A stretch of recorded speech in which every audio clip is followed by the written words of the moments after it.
Hey, what's up? This is Chosen, and this is a Raid Shadow Legends video about the global launch of Clan vs. Clan. We're going to be specifically breaking down the different areas of acquiring points and then showing you how they compare to each other to help you maximize how efficient you are in helping your team in Clan vs. Clan matches. So let's get into it. Alrighty, so first of all, now obviously we all have opinions on Clan vs. Clan, and we all wish things were done a little bit differently in different ways. So this video is not really going to be about my opinion on Clan vs. Clan, how it was implemented and changes that it would make. I've already done a couple videos in the last week or so, collabs, all sorts of different things about my opinions on Clan vs. Clan, and I may do a deep dive into how I would change it at some point in the future and really put together a video about that topic, but I don't want to cover the same thing in every single video. So this video is going to be kind of a non-ranty. We're just going to go over the data, and I'm going to talk to you about how the different events compare to each other. So that's why I won't be really sharing my opinion on how they're structured. I'm just going to give you the data and let you do with it what you may. So with that being said, without further ado, let's go ahead and just pop up the data. You already know if it's a Chofly video, we're going to be going over a spreadsheet and laying out some data to cover about this. So, okay, this is going to be version 1.0 of this. I need to keep working on it. I need to make the layout a little bit nicer and a little bit cleaner and really break this down a little bit better. But I want to get this information out to you as soon as possible. So I really put in a few hours of work on this today with my good friend Henry, and we were trying to lay this out and get this data out to you as fast as possible. So I'll continue to work on this and continue to make it better, hopefully in version 2.0, etc. But that's why I'm kind of rushing it out to get this to you, because Clan vs. Clan Global just launched today. So I want to get this out as soon as possible and let you know exactly how all of this shakes down. So we've got a few different things to talk about here. First, we'll start off with the champion objectives here on the far left. And this is going to be just getting champions. So when you're farming the campaign and you get a common or uncommon to drop, things like that, or if you're pulling shards and you're getting champions, then you also can get a different bonus for getting champions for the first time. So let's say you pull a new epic, a new legendary, you're going to get 500 or 2,000 points respectively if it is the first time. Then we've got upgrading champions. You can see here that leveling up, you're going to get different points based on the different ranks of different champions. So when you're in a Clan vs. Clan match, it can be handy to really level up those rank 5 and rank 6 champions. A good time to build champions for secret rooms and things like that to really focus on different champions you're wanting to build in your arsenal. And obviously that coincides with upgrading champion rank as well. You're going to be, most of this stuff is pretty normal. There's not a whole lot to break down in terms of acquisition cost and points per the energy spent or anything like that. So the champion stuff, pretty simple. But then as we move down to the ascending champions area, you can see we start to get a little bit of a divergence in the cost. Now, the way you can do this is you can scale it all to the potions go 1, 10, and 100. So if you just scale it all to make them all break down as one resource, you can get the cost of how expensive it is in terms of lesser, greater, and superior potions. So in red is going to be worse value, and in green is going to be better value. So you can see here, you get a little bit better value for like the uncommons and the rares in terms of ascending, and then the epics are a little bit rough. You've got a lot of red. Then if you're going to be building a legendary champion, you're going to be ascending them, you will get decent value compared to some of the other ascensions, especially the epics, if you're going to go ahead and ascend your legendary champions during a Clan vs. Clan. And then obviously champion skills. We all know and have different opinions about the books being in Clan vs. Clan. You know, people are like, I know Scratch was calling it book versus book and things like that. But like I said, we're going to stay away from the rants in this video. I'm just going to be giving you the data. So upgrading the skills of a legendary champion takes a legendary book. It's going to be 3 times as impactful as an epic book and 6 times as impactful as a rare book. Then down here, the Great Hall bonuses.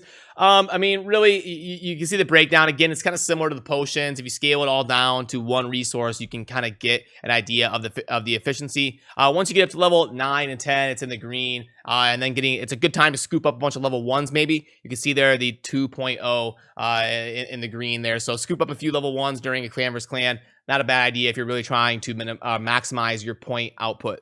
Then if we pop up to the campaign objectives, not really a whole lot to cover. Pretty simple. You can see there the value starts out worse on normal, gets a little bit better, and then brutal and nightmare are going to be the same. You can see there the energy cost is half as much on brutal, but you also get half the points. So brutal and nightmare are perfectly fine. You can farm either one during the Clan vs. Clan and not feel bad about doing brutal or anything. Potion keeps. You can see there now these get a little bit a little bit convoluted because you're going to get different energy totals for the same amount of points and stuff. That's why it has to be broken down a little bit. You can see there, stages 1 through 5 are either going to cost 6 or 8 energy depending on the level. Stages 6 through 10, 8 or 10 energy depending, and then 11 through 15, 10 or 12. So these get pretty weird and hard to understand. So not a whole lot to present to you there, other than the dragon looks pretty weird because you can see here the points are a lot worse. Right here, the max level of the dragon is 2.5. And then if we see the golem is 6.25, Fire Knight and Spider are the same. So I don't know if that's going to be on a rotating scale or if it's the fact that dragon is the most commonly grinded dungeon by the raid player base as a whole. So maybe they're providing less incentive to grind the dragon dungeon compared to some of the other stuff. That might be why, or it'll be rotating and prioritizing different ones. So we'll have to stay tuned, but if I had to guess, it would be because dragon is the most grinded dungeon by the player base, so they make it a little bit less, well, actually a lot less rewarding compared to the other dungeons. Then as we pop on up to Faction Wars, there is some stuff to talk about here. So with Faction Wars, very important to progress. You can see there the difference between level 16 and level 15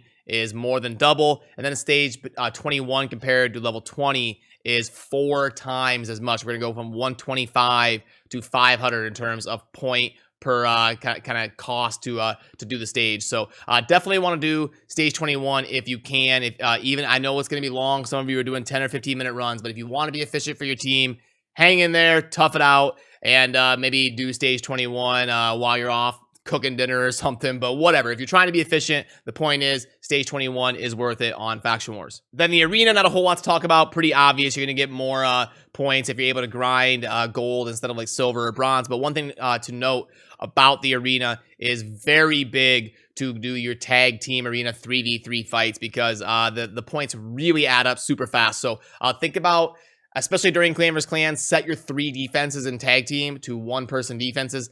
That way you drop to the bottom of that rank, and then you farm other people who are setting 1-person defenses. You can be a little bit more efficient on your Clan vs. Clan points. Clan boss objectives, not a whole lot to talk about. You're all going to be hitting your normal clan boss, the highest one you can do, and killing it. So you get more and more points the higher you go. That one's pretty simple to understand. Then if we slide on over to the gear objectives, this one is worth talking about. We've got some differentiation in the numbers in terms of what you're getting. So you can obviously see there in the green is good value for your silver, and then in the red is bad value for your silver. So going to be important to really take things to level 4. If you want to go through your whole artifact storage and upgrade stuff to level 4, that's the most efficient you can spend your silver. And actually 5-star artifacts are the key here. You can see here, you're going to get the same amount of points for 5-star or 6-star. So go ahead and upgrade the 5-star artifacts. That's the most efficient use of your silver. You don't get any extra bonus for upgrading 6-star artifacts. So a good time to really go through and see which 5-star artifacts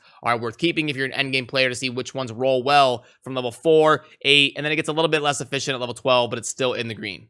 And then other than that, the glyphs and the forge objectives, and then the the LOL, the point per gem spent, that's pretty self-explanatory. But yeah, that's mostly going to cover what I wanted to go over in this video. I think the most important ones to cover are the ones where you can see the colors, where you've got the difference between the green and the red on the Ascension, the Great Hall, and the campaign. And then the Faction Wars one's pretty important to understand, even though you don't see the different colors. Definitely want to do those higher stages if you can. And then the accessory and artifact one was pretty important to understand there and see the breakdown of those. And I would say it looks like the absolute pinnacle, the height of skill in Clan vs. Clan is going to be probably popping mystery shards or buying commons and uncommons in the market, using duplicates to upgrade the skills of those champions, because you can see here, you can scoop up a bunch of points down here by upgrading champion skills, and it won't cost you any books if it's commons and uncommons, or if you've saved up a bunch of rares, a good time to upgrade some of the skills for rares that you may use in secret rooms,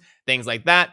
Go through your index and upgrade a bunch of stuff to level 4 or level 8. And then obviously make sure you are doing the highest possible stage you can in Faction Wars, even if it takes a little bit longer. And maybe not a bad time to avoid the dragon, as long as the point's going to be that much lower than the other dungeons. But yeah, not a whole lot of opinion going on in this one. I'm sure we'll be exploring the topic of Clan vs. Clan and doing more discussions on how we would go about fixing the system and changes that we would make. This is all very new, and hopefully Plarium is open to suggestions, but this was mostly just a video to get some data out there and get this in one resource. Now, if you want to pull this up and look at it, I will put a pinned comment down below to share this sheet to you if you want to pull this up and look at it on your own. You can also go ahead and click File and then make a copy, and you can use this as a template to edit the layout or change it however you would want. You can just go ahead and take this as a resource and a starting point to make a copy to your account and then be able to edit it as you wish. So that's going to do it for this one. As always, thank you for watching.